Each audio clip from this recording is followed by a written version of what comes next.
लोकसभा में कौन मारेगा बाजी। लोकसभा में इस बार क्या है अपडेट। जी हाँ दोस्तों, लोकसभा 2024 के लोकसभा चुनाव में कौन मारेगा बाजी। दिल्ली में अब की बार किसकी सरकार। माया अखिलेश क्या कर पाएंगे। मोदी को उत्तर प्रदेश में रोकने में कामयाब हो पाएंगे क्या। राहुल गांधी भारत जोड़ो यात्रा के सारे मोदी के विजय रथ को लगाम लगा पाएंगे या फिर अखिलेश एनडीए के इंडिया गठबंधन में शामिल होने के बाद दिल्ली और पंजाब और हरियाणा में बदल देंगे समीकरण।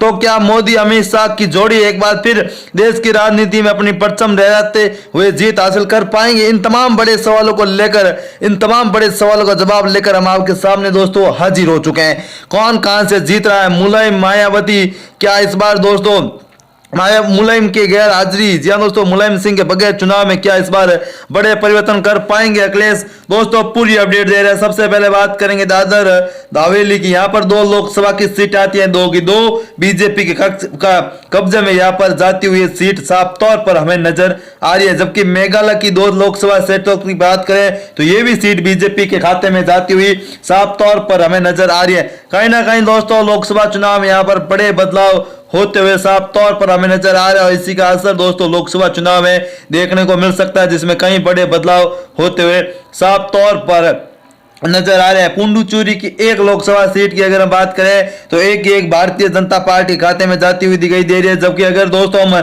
नागालैंड में 1 लोकसभा सीट आती है, यह सीट दोस्तों अन्य दल के खाते में साफ तौर पर जाती हुई दिखाई दे रही है।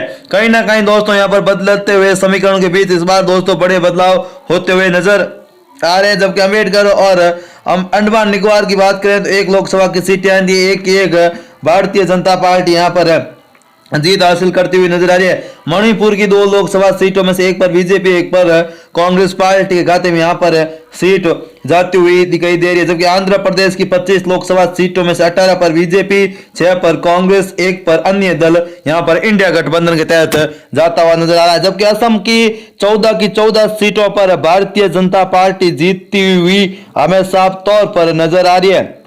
यहाँ पर बीजेपी का अच्छा प्रभाव देखने को मिल रहा है। जबकि बिहार में 40 लोकसभा सीटों में से 30 पर बीजेपी, 1 पर कांग्रेस पार्टी यहाँ पर जीत हासिल करती हुई दिखाई दे रहा है। छत्तीसगढ़ की 11 सीटों में से बीजेपी 11 सीटों पर यहाँ पर जीत हासिल करती हुई नजर आ रही है। जहाँ दोस्तों कहीं ना कहीं बदलते हुए समीकरणों के बीच इसी बीच दोस्तों गुजरात में 26 लोकसभा की सीटें आती है, 26 की 26 भारतीय जनता पार्टी के खाते में यहाँ पर जाती हुई दिखाई दे रही है। हरियाणा की 10 सीटों की बात करें, 8 पर बीजेपी, 1 पर कांग्रेस पार्टी, तो 3 पर 1 पर ये निर्दलीय या फिर तीसरा फ्रंट है।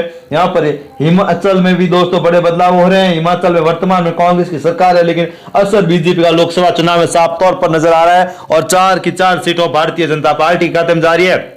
जबकि त्रिपुरा की 2 लोकसभा सीटों की बात करें, यहाँ पर 2 की 2 बीजेपी के पक्ष में दिखाई दे रही है। जबकि गोवा की 2 लोकसभा सीटों 2 की 2 पर भारतीय जनता पार्टी का कब्जा होता हुआ हमें साफ तौर पर यहाँ पर नजर आ रहा है। जी हाँ दोस्तों, अरुणाचल प्रदेश की 2 लोकसभा सीटों की बात करें, 2 पर बीजेपी का प्रभाव देखने को मिल रहा है। तो ऐसे में दोस्तों इन तमाम बड़े जवाबों के बीच कहीं ना कहीं दोस्तों यहाँ पर बड़े बदलाव होते हुए दिखाई दे रहे हैं। झारखंड में दोस्तों 14 लोकसभा की सीट आती है, 14 की 14 बीजेपी जीत रही है। 28 पर कर्नाटक की लोकसभा सीटें हैं, जिसमें से 19 पर बीजेपी। जबकि दोस्तों अगर 4 पर बीजेपी, 4 पर कांग्रेस और अन्य दल यहाँ पर जीत हासिल करता हुआ हमें नजर आ रहा है। तो ऐसे में दोस्तों बड़े बदलाव होते हुए नजर आ रहे हैं। मध्य प्रदेश में 29 लोकसभा सीटों में से 27 पर बीजेपी, जबकि दोस्तों 2 पर कांग्रेस पार्टी यहाँ पर जीत हासिल करती हुई दिखाई दे रही है।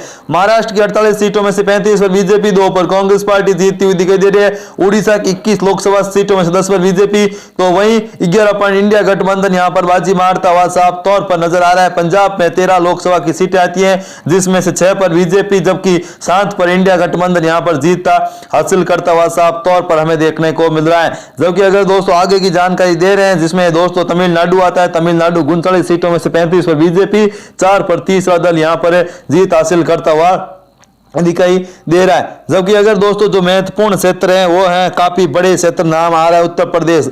उत्तर प्रदेश की 80 लोकसभा सीटों में से 75 बीजेपी, जबकि समाजवादी पार्टी और कांग्रेस गठबंधन यहाँ पर 5 सीटें जीतता हुआ दिखाई दे रहा है। केरला की बात करें तो 20 लोकसभा की सीटें आती है, 12 में से दोस्तों 20 की 20 इंडिया गठबंधन यहाँ पर जीत हासिल करता हुआ नजर आ रहा है। तो कहीं ना कहीं दोस्तों यहाँ पर साफ तौर पर हम कह सकते हैं कि यहाँ पर बीजेपी कांग्रेस में बड़ी टक्कर देखने को को मिल रही है। जबकि महाराष्ट्र में भी दोस्तों अगर बात करें तो 48 सीटों में से बीजेपी 45 पर, तो जबकि इंडिया गठबंधन यहां पर 3 सीटें जीतता हुआ नजर आ रहा है।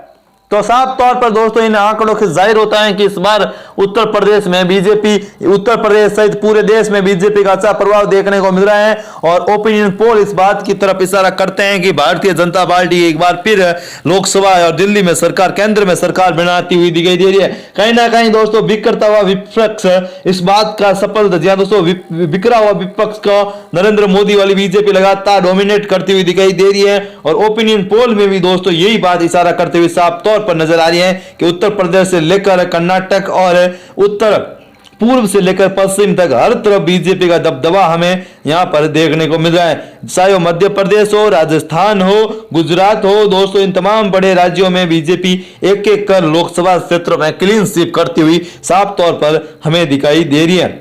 जबकि दोस्तों अगर बात करेंगे यहाँ पर जो सबसे बड़ा महत्वपूर्ण सवाल आ रहा है कि दोस्तों इस बार बड़े बदलाव यहाँ पर उत्तर प्रदेश में भी देखने को मिले, जहाँ पर बीजेपी 75 सीटें जीतती हुई दिखाई दे रही है।